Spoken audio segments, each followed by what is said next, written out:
Buen día, bueno, en este video voy a explicar la diferencia que existe entre los diferentes tipos de fuentes luminosas en cuanto a su espectro, ¿no? Además me voy a centrar en la iluminación tipo LED e iluminación tipo fluorescente, ya que es la que más se utiliza para acuarios plantados. Bueno, sobre este tema hay muchísima información en internet, ¿no? Y de hecho hay tanta información que nos llega a confundir, ya que se habla de que la iluminación tipo LED es más eficiente, que si se necesita menos lúmenes por litro o menos vatios por litro si utilizamos tipo LED, ¿no? Etcétera, etcétera, ¿no? Hay muchísima información en internet. Yo más me voy a centrar en el espectro. Yo no digo que la iluminación tipo LED sea mejor que la fluorescente o viceversa, ¿no? Para mí son simplemente diferentes y según cómo se le aplique va a tener los mismos resultados. Vamos a llegar a tener los mismos resultados con uno o con otro tipo de fuente luminosa, ¿no? Dicho esto, vamos a hacer un análisis, ¿no? Vamos a ver el gráfico de la absorción de la clorofila A y B para empezar. Aquí tenemos el típico gráfico, el que siempre lo indicamos. Y lo vemos, ¿no? Vemos que de los 400 a los 500 nanómetros tenemos la absorción de la clorofila o el espectro de absorción de la clorofila A y B en la zona azul y ultravioleta. De los 600 a los 700 nanómetros está la zona roja, la zona de los rojos y de los infrarrojos. Y de los 500 a los 600 vemos que está la zona verde, anaranjada y amarilla, que prácticamente no la utilizan las plantas, ¿no?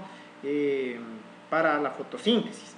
Entonces, dicho esto, nosotros vamos a hacer un análisis. Como digo, podemos utilizar los gráficos que hay en el internet. Por ejemplo, podemos ver, yo qué sé, la luz blanca LED de 6500 Kelvin.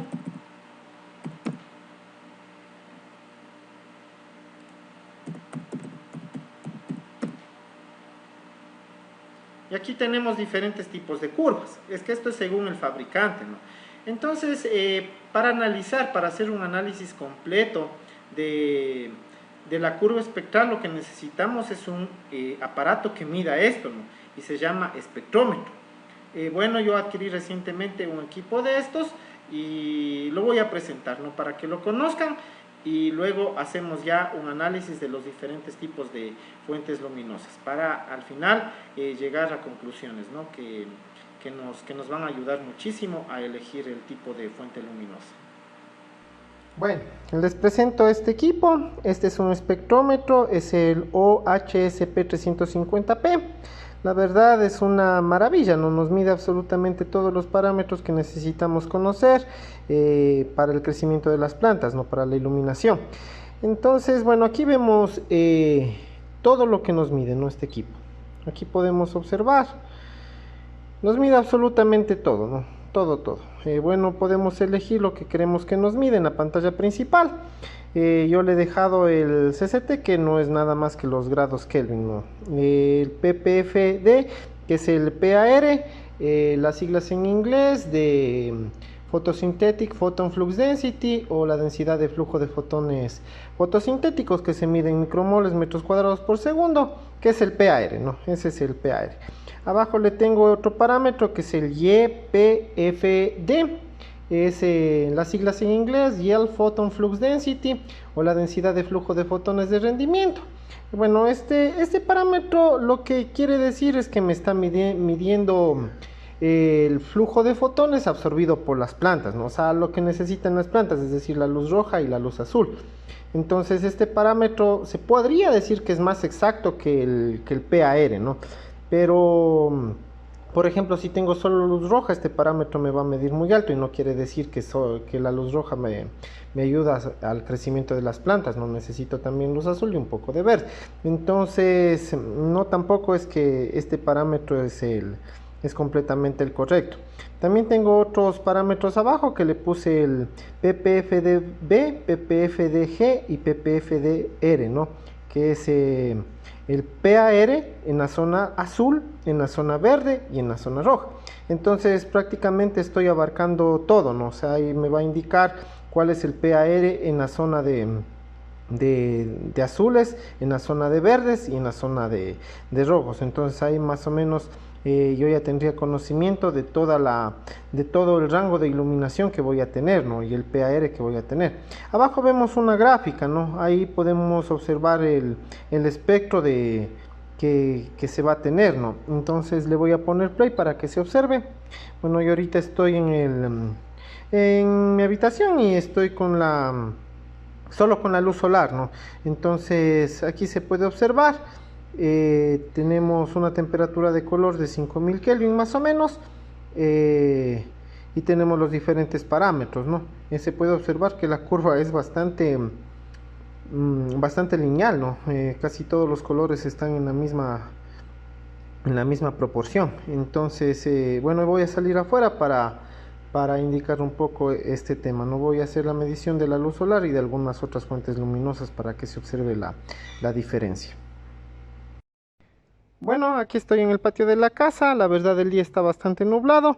Este es el sensor, ¿no? con el que se mide, y se puede ver aquí la curva espectral. No espero que se vea un poco, yo la verdad le veo bastante opaco, pero le voy a guardar, ¿no? Le voy a guardar para poderle observar en el software, en el computador, y poder hacer un análisis de la curva espectral de la luz solar, ¿no?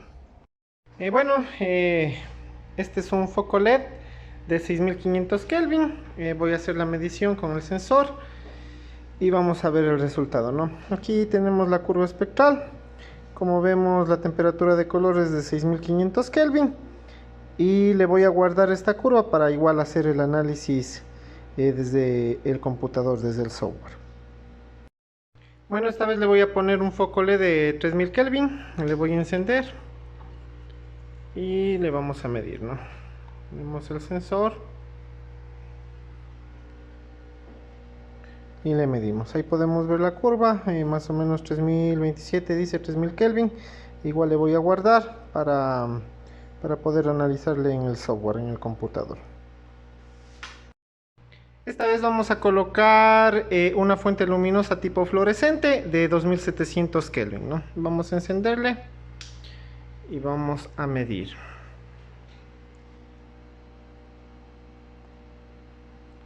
Bueno, aquí vemos es 2700 Kelvin, 2662 nos da exactamente, y aquí podemos ver la curva espectral, ¿no? También le voy a guardar para analizarle en el computador. Esta vez voy a poner una fuente luminosa tipo fluorescente, pero de 6500 Kelvin. Vamos a encenderle. Bueno, no nos estamos fijando esta vez de la potencia ni nada de eso, ¿no? Solamente vamos a ver el espectro. Pongo el sensor y verificamos, ¿no? 6500 Kelvin, como podemos ver, y ahí tenemos la curva espectral. Igual le voy a guardar.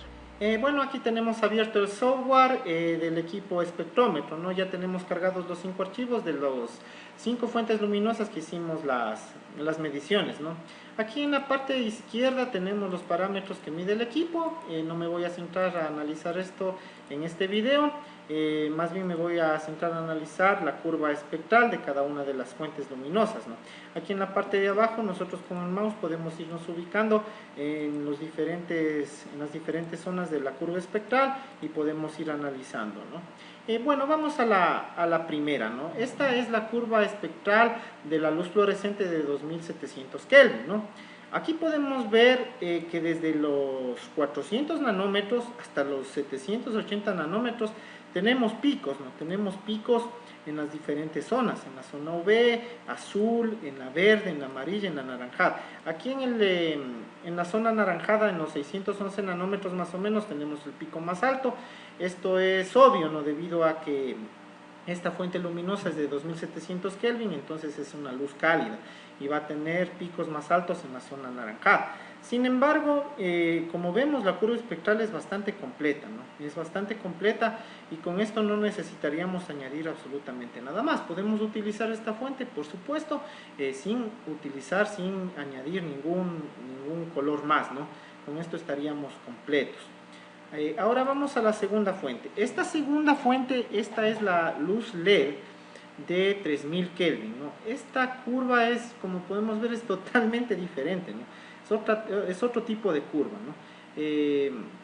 Podemos ver que hay dos picos, ¿no? Significativos. Aquí en el azul de 450 nanómetros y en la zona anaranjada de los 600 nanómetros también tenemos un pico bastante grande. De hecho es el pico más alto, ya que como también es luz cálida, va a tener picos altos en la zona anaranjada, ¿no? En la zona roja vemos que decrece, ¿no? Decrece la curva, sin embargo, al ser luz cálida, sí tiene bastante radiación en la zona roja, ¿no? Entonces podríamos utilizar esta iluminación, por supuesto que sí. Sin embargo, aquí en la zona azul sí vemos que hay deficiencia, ¿sí? Aquí sí no existe mucho, desde los 400 hasta los 430 nanómetros vemos que la curva es bastante deficiente. Entonces, para completar el espectro, aquí sí necesitaríamos añadir un poco de luz azul de 430 nanómetros y un poco de luz UV, y con eso completaríamos el espectro, ¿no? En la zona roja podríamos poner un poco de luz infrarroja, no veo tan necesario porque sí veo que hay radiación en esta parte, ¿no? Lo que sí podríamos hacer es añadir azul de 450 nanómetros para cambiar un poco la temperatura de color, si no nos agrada mucho ese tono anaranjado que da este tipo de luz, ¿no? Entonces podríamos añadir, para incrementar esta zona azul, en 450 nanómetros, y tendríamos más o menos una temperatura de color de 6500 Kelvin, ¿no? Vamos a analizarlo ahorita. La curva esta es la de la fluorescente de 6500 Kelvin. Bueno, a mí si me pusieran a elegir si voy a utilizar luz fluorescente, me pusieran a elegir entre la de 2700 y esta, yo elegiría esta, ¿no?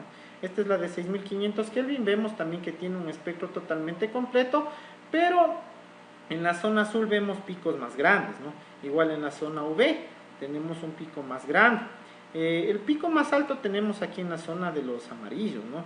De 400, en la zona de los, 540 o 550 nanómetros. Sin embargo, la curva espectral es completa, es totalmente completa, no necesitaríamos añadir absolutamente nada. Incluso aquí vemos un pico en los 700 nanómetros, entonces estaríamos completos, ¿no? No necesitaríamos añadir absolutamente nada más con la luz fluorescente, ¿no? Vamos a analizar la curva. Esta es la de 6500 Kelvin tipo LED. Bueno, esta es la que más se utiliza, ¿no? Esta curva de aquí, este tipo de fuente luminosa. Aquí sí podemos ver que hay deficiencia en la parte de los rojos, ¿no? A partir de los 630 nanómetros hasta los 700 vemos que la curva decrece significativamente, ¿no? Entonces aquí sí sería necesario añadir luz roja profunda, más o menos de 660 a 670 nanómetros, y luz infrarroja, ¿no? De 700 nanómetros para completar el espectro. Y en la zona azul, a pesar de que aquí también tenemos un pico el más alto, ¿no? Que está en la zona azul de los 450 nanómetros, al ser luz neutra, ¿no? Tenemos este pico bastante elevado. Sin embargo, necesitaríamos añadir aquí sí, vemos que de los 430 nanómetros para abajo, la curva empieza a decrecer y es bastante significativo, ¿no? Necesitaríamos añadir sí o sí luz, más o menos luz azul de 425 nanómetros y luz UV de 400 nanómetros, ¿no? Para completar el espectro. Aquí vemos desde los 500 nanómetros a los 600, es prácticamente lineal la curva. Esto es, como digo, porque es de 6500 Kelvin, ¿no? Y le veríamos bastante natural al acuario, solamente añadir lo que se dijo, ¿no? Luz azul de 400, luz UV y luz roja. Con eso tendríamos completo el espectro. Bueno, como conclusión podríamos sacar que, como dije al inicio, ¿no? O sea, los dos tipos de iluminación, sea LED, sea fluorescente, son buenos y nos van a dar buenos resultados si los sabemos utilizar, ¿no? Con la luz fluorescente no necesitamos añadir más, ¿no? No necesitamos añadir más colores. Ponemos luz blanca de 6500 Kelvin y nos olvidamos, ¿no? El problema con la luz fluorescente es que no podemos enfocar la luz. Otro problema es que tenemos que cambiar los tubos cada 6 meses más o menos, porque su eficiencia decrece. Otro problema con la luz fluorescente es el consumo. Bueno, esto no es tanto, ¿no? Porque también vamos a consumir con la luz LED, eso ya veremos en otro video, pero la verdad es que la luz LED sí es un poquito más eficiente que la fluorescente. Tenemos, como vemos, pros y contras, ¿no? Con la luz LED, si bien es cierto, la luz blanca LED no proporciona todo el espectro. Nosotros con la luz LED tenemos la ventaja de que podemos añadir, venden luz puntual, ¿no? Luz azul, luz UV, luz roja, infrarroja, podemos encontrar y podemos ir añadiendo de acuerdo a las necesidades, ¿no? Entonces cualquier tipo de iluminación que nosotros pongamos, sea LED o fluorescente, si sabemos cómo utilizarla, nos va a ir bien, ¿no? O sea, por eso digo, ni una ni la otra para mí es mejor o peor, simplemente eso ya depende de cada una de las personas, qué tipo de iluminación vamos a utilizar, ¿no? Como dije, aquí ya se hizo el análisis, se vio ya con el espectrómetro, inclusive se hizo las mediciones y se pudo observar, ¿no? Esto ya en la práctica, qué es lo que necesita cada fuente luminosa, ¿no? Entonces, ya depende, como digo, de cada uno. En LED es una iluminación muy buena, necesitamos añadir colores, eso sí, claro, pero vamos a completar el espectro. Con la luz fluorescente vemos que no necesitamos nada más, sin embargo tiene sus contras, ¿no? Entonces, bueno, esa es la conclusión, depende de cada uno, ¿no? De cada persona. Y por último vamos a analizar la curva espectral de la luz solar, ¿no? Bueno, ¿qué decir de esto? O sea, es un espectro totalmente lineal y completo, ¿no? O sea, en todas las zonas del espectro vemos que la radiación es muy alta en cualquier zona que uno se ubique, ¿no? Entonces tenemos aquí un espectro, aquí sí totalmente completo, ¿no? No necesitamos nada más. El problema aquí con la luz solar es esto, ¿no? Que la radiación en la zona de los 500 nanómetros hasta los 600 nanómetros es igual de alta que en los azules y que en los rojos y en los infrarrojos. Entonces esto es un problema, ya que las algas van a aprovechar más este tipo de luz, ¿no? Que las propias plantas. Entonces, si sabemos nosotros cómo utilizar este tipo de luz, he visto yo acuarios al aire libre, donde utilizan solo luz solar y les va perfectamente bien, ¿no? Entonces es porque se saben cómo hacerlo, ¿no? Cómo aprovechar todo el espectro, toda la iluminación que da la luz solar, ¿no? Que vemos que es una radiación bastante grande en todas las zonas, ¿no? Entonces, de la luz solar, sin nada que decir, es una luz totalmente lineal en todas las zonas del espectro, nos cubre absolutamente todo y tenemos una radiación completa, ¿no? En todas las zonas. Bueno, eso sería todo. Cualquier pregunta que tengan, no duden en escribir en la caja de comentarios para responder lo más rápido posible, ¿no? Entonces, nos vemos en el próximo video.